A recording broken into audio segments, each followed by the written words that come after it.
Today we are going to dive into Azure Data Explorer, one of the most powerful but underrated services in Azure for analyzing massive amount of data in real time.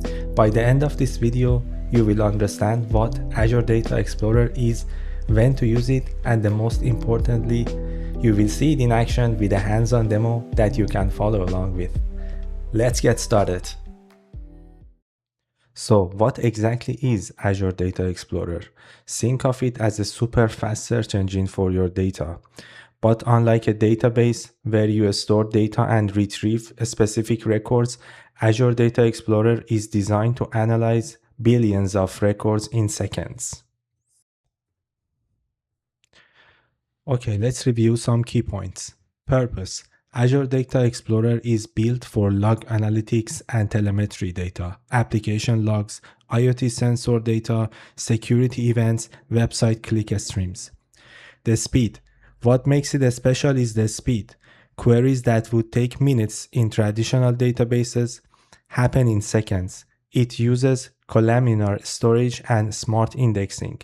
Query language uses KQL, Kusto Query Language. If you know SQL, you will pick this up quickly, but it's specifically designed for log analysis. Real-world use cases. Microsoft uses Azure Data Explorer internally for Xbox telemetry, Office 365 monitoring.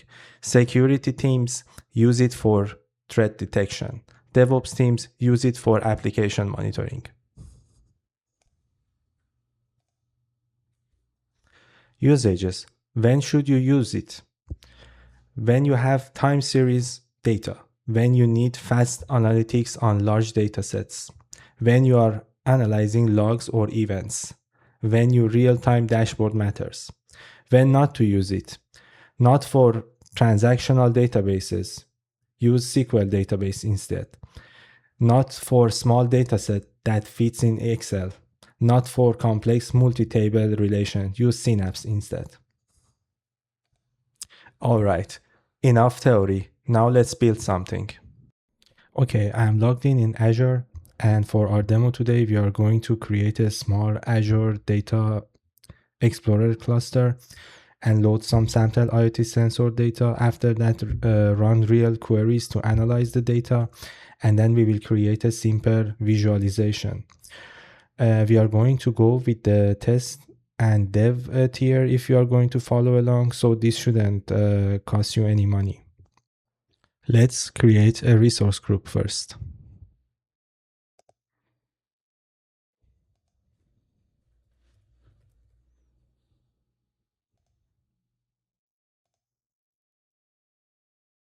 From the search bar, we will search for Azure Data Explorer cluster.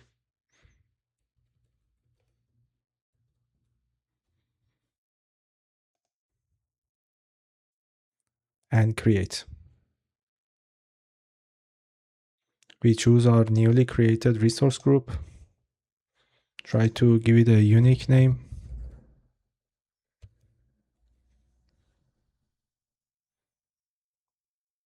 West Europe. The size, we will go with the dev test. And we don't want to enable any availability zone at the moment. On the scaling page, we just keep it at 1. But everything else in the other tabs can remain as default, so we can go and review.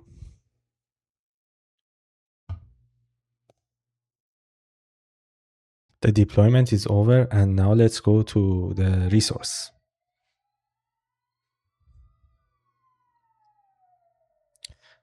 Okay, let's add a database.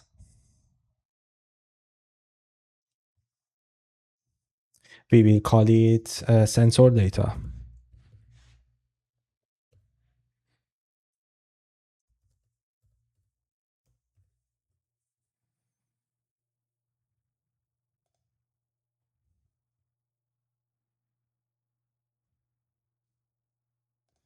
Our database is created. We can review it in data and database menu. And we can go to the database. Now is the time to load some data.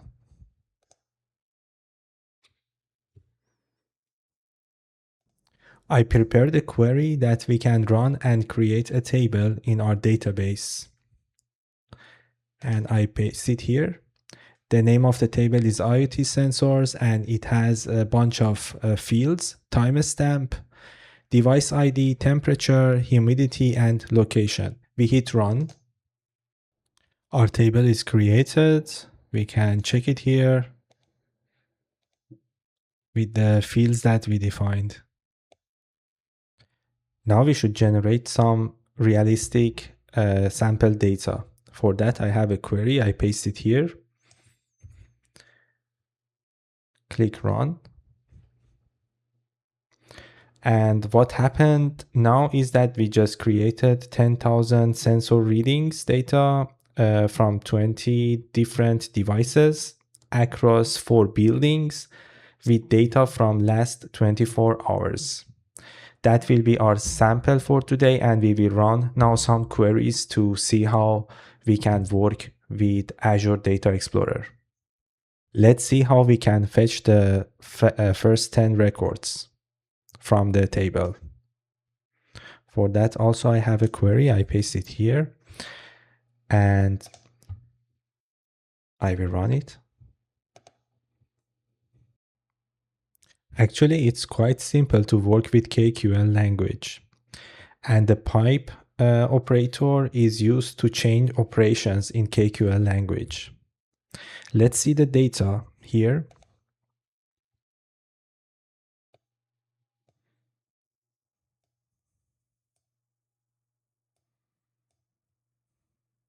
Our timestamp, our device ID, temperature, humidity, and location. Now let's see how filtering works here. So here we can use the where clause if you are familiar with SQL database, and then we here just want to filter the temperature which is bigger than 30 degrees. As you can see, all the data with the temperature bigger than 30 degrees are listed here. Let's try some aggregation queries.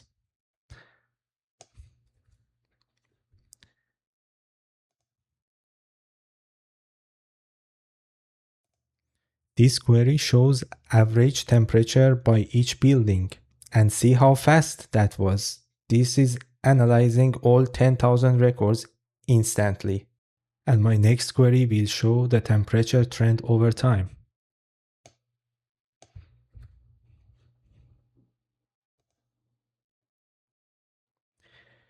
Here we are rendering the query in the time chart. So as you can see on the visualization, it gives us a very nice chart, very fast and quick. So the power of this service is amazing. What if we would like to know which device is running hot? Let's run this query.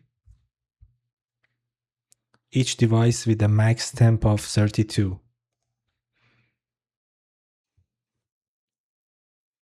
It is possible also to have multidimensional analysis. For example, temperature by location and hour. Let's run this query and render it in a column chart. We got a really beautiful chart that shows our hourly rated temperature in each building.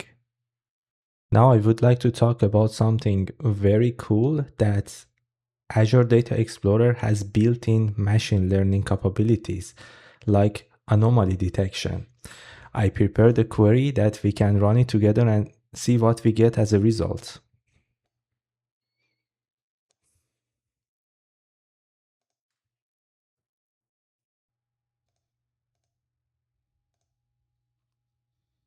This automatically detects unusual temperature readings. In production, you would use this feature for alerting, for example.